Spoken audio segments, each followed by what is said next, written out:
What's going on, everybody, and welcome back to the channel. Now today we've got the man bold and bankrupt, why I returned to India after 20 years. Now this one has been requested a lot ever since I started reacting to bold and bankrupt. I've been told to watch this one. It was at the top of my list and I completely forgot about it, but we are here.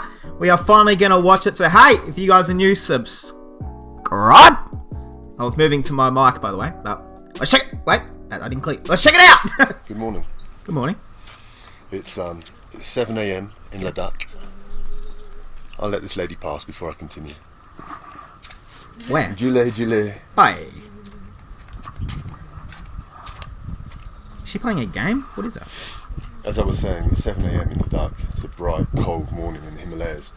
And I'm about to set off on my motorbike for the Indus River. I know it's here somewhere. I just need to follow the highway and I'll find it. And the reason why I'm looking for the Indus River might surprise you. For a swim. And it explains the reason why I'm in India after 20 years, why I've come back. And it's probably not the reason that you'd be thinking. So, whilst I set off now in search, let me explain to you why I'm here. Okay, that's what we're here for. Let's go. Oh, shit. Okay, so just over 20 years ago, when I was still a young man with a full head of hair, I flew into Delhi's Indira Gandhi Airport on a hot afternoon in March at the start of what was supposed to then be just a 1-month backpacking trip around India. And after a week visiting the usual sites and cities, Agra, Jaipur, Pushkar, I flew south to Bombay. And I checked into a hotel in the bustling heart of the city.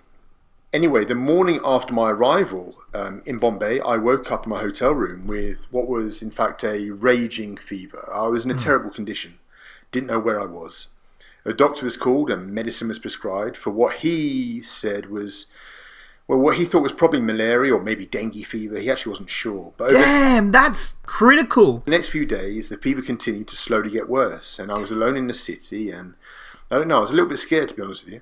Damn, yeah, that'd be scary as. But anyway, as I drifted in and out of consciousness over those first feverish days, damn, I noticed in my rare moments of clarity when I was awake that there was an elderly man who was dressed in baggy white cotton clothes coming into my room on occasion. Oh, really? Whereupon he would look at me with a concerned look, wipe the sweat from my burning forehead and mutter Hindi words over my body that, of course, I didn't understand. I'd only been in the country at that point for just over a week.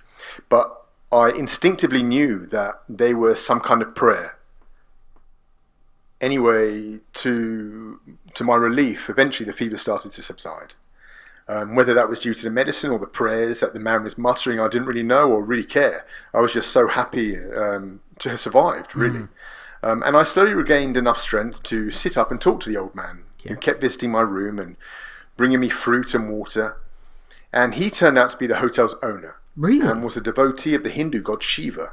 Okay. And had in fact been so concerned for me that he'd been praying to his god for my recovery at regular intervals. Damn. So damn, man, that's love. That's over the next few days, as I started eating again and feeling much better, the old man would sit on the end of my bed and tell me about the god he believed in, about the mystical Mount Kailash where Shiva resided with his wife Parvati, and about the poison he drank, the demons he slayed, and importantly about the mighty river Indus, which flowed from its source at Mount Kailash where Shiva lived, and was the river from where Indian people first began worshipping Shiva, and in fact where India as a concept in history began.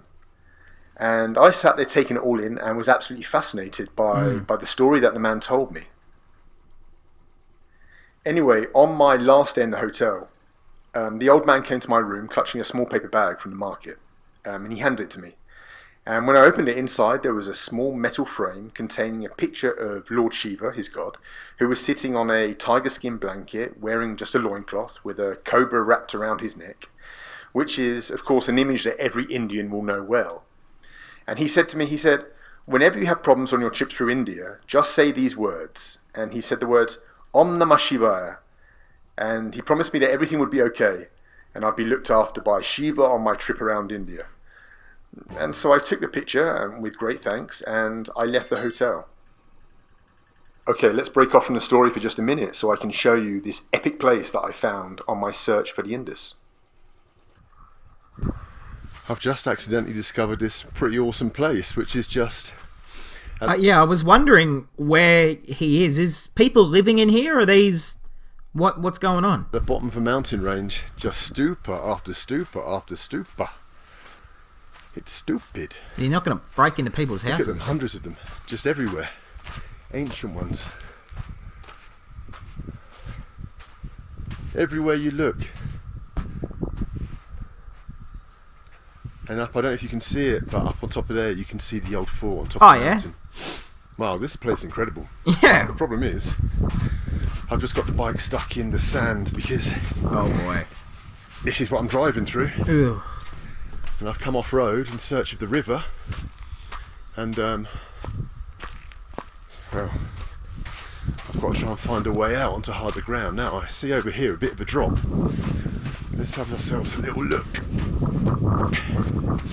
He's running! It's the river down there. Maybe Run! that's the Indus. I have a feeling.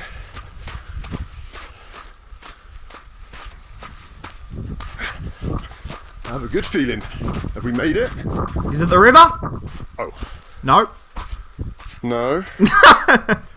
Unless the Indus is dried up, which Yeah. I don't think it has. So that must be, well, that's a riverbed. Yeah. That just must be a tributary.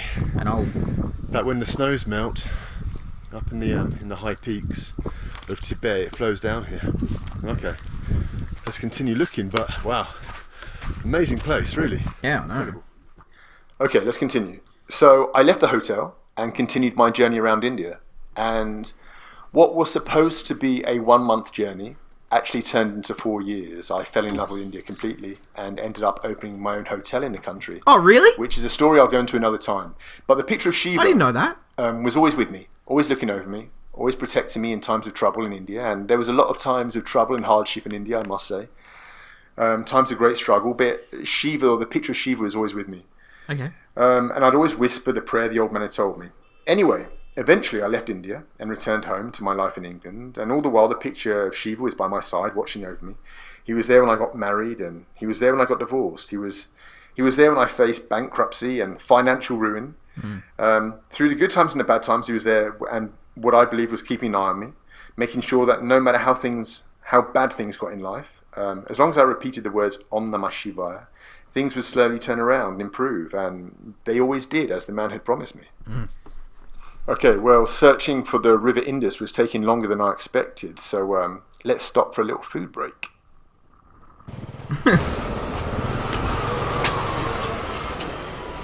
What's on the menu?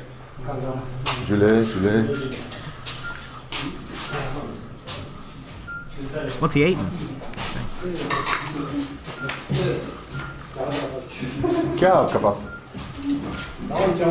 दाल चावल ठीक है चलो दाल चावल धन्यवाद.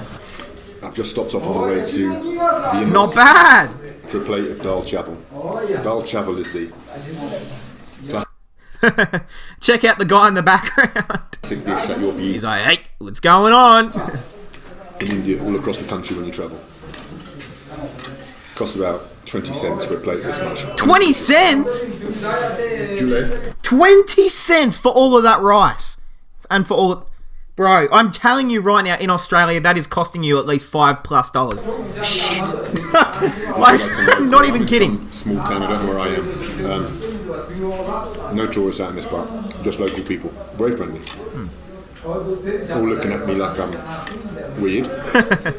Which to them, I suppose I am. Yeah, nothing wrong with being weird. Whilst eating dal chawal. Okay, let's continue. Okay. And so the years slowly turned into decades in the West, and I kept repeating the mystical words in times of trouble. And then, not long ago, some 21 years since my last visit to India, I started to develop the idea of thanking Shiva in some way for his help. Okay. Now, that might sound a bit strange to some people. After all, I'm not Hindu, but I had developed some kind of, let's call it a bromance Is that a with this horse? little slowly fading picture that I possessed. And I wanted to do something in return, I suppose. After all, friendship is a two-way thing. So I decided that if I really wanted to thank Shiva for all his help over the past 20 years, then what I should do was return to India and take him to his homeland in the Himalayas and the Indus River in particular, and let him see the mighty river from where he came from and where Indian civilization began. Yeah, it's cool. It was the least that I could do. And I respect him for doing this. आपको मालूम कहाँ है Indus रेखा Indus रेखा सिंध जी पानी जी okay धन्यवाद. And so recently I booked a ticket and flew to Delhi, and then almost immediately took a flight the next day up to Leh in Ladakh, and immediately set off in search of the Indus with Shiva in my backpack. And this is the journey that I'm showing you now. So Wait, I feel like I've seen this bridge before. I think, does anyone know the show The Amazing Race? Well, they have that in Australia, and they do obviously Amazing Race in the over the world. And I think I've seen them like run across this bridge or something. I found the Indus, which wasn't that hard to be honest. A few little twisting side roads, about 20 kilometres outside of the city, and here she is. Sheesh. The River Indus, which rises in Mount Kailash and then flows through Tibet, Look at all the mountains. India, before emptying out down at the bottom of Pakistan.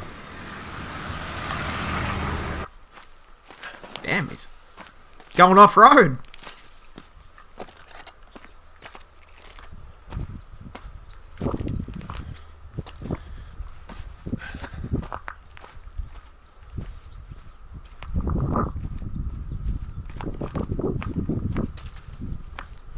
Wow, so this is the Indus.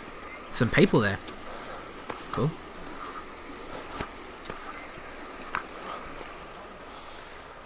And I need to find a place to do what I want to do. Yeah.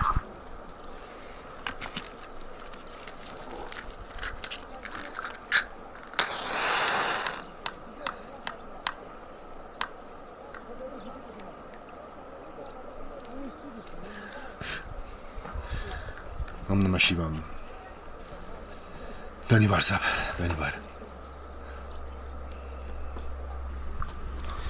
Now I'm going to take some water from the Indus, which has flowed down from Mount Kailash, and sprinkle it on Shivaji. And now my puja is complete. Hey. Let's get out of here. Hey, I mean, hey, that's going to cap it off. Firstly, it shows you in something like this. Now, you know, I loved watching this video purely because I've been able to learn a bit more about the man bald and bankrupt. Now, his name, yes, he's bald, but he actually faced quite heavy bankruptcy, as he said. And it just shows, it just makes you happy for some people, you know, when they go through such hard times in their life. So I don't know him, he doesn't know me, obviously. I just watch his videos, but you know, the fact that, you know, now I would say he's financially stable. I'm sure he makes enough off YouTube or his hotel or whatever he makes his coin off. But, you know, it's super inspirational stuff. And that's, you know, what I always like to take out of any video or any hard time in life. Just try and take it as a lesson. Never think of something as a loss. Think of it as a lesson for what to do to get better, to get that win in the end. Whether it's in your job, a relationship, just any single thing in life. You know, super inspirational stuff. And I think this is one of the great things about religion as well. Is, you know, there's so many forms of different religions. I mean, I'm trying to think. The most popular ones in Australia would be Christian by far. I would say Muslim are probably the two main ones in Australia. I think that's probably, well, obviously religion, but I mean, you know, of some sorts. But yeah, I mean, there's all sorts of religions, and I guess that's the important thing. That it helps you believe in something and can guide you in whether it's a spiritually way or mentally, it can guide you in a way. And I think that's, you know, one of the important things about religion. Whether you do believe in something or you don't, it doesn't matter. There's always Who knows? No one will ever know, but I guess that's, the thing about religion is that it guides you in a way, and you never know, do you? But hey, that is going to cap it off, guys. I hope you guys enjoyed, and I'll see you guys in the next one.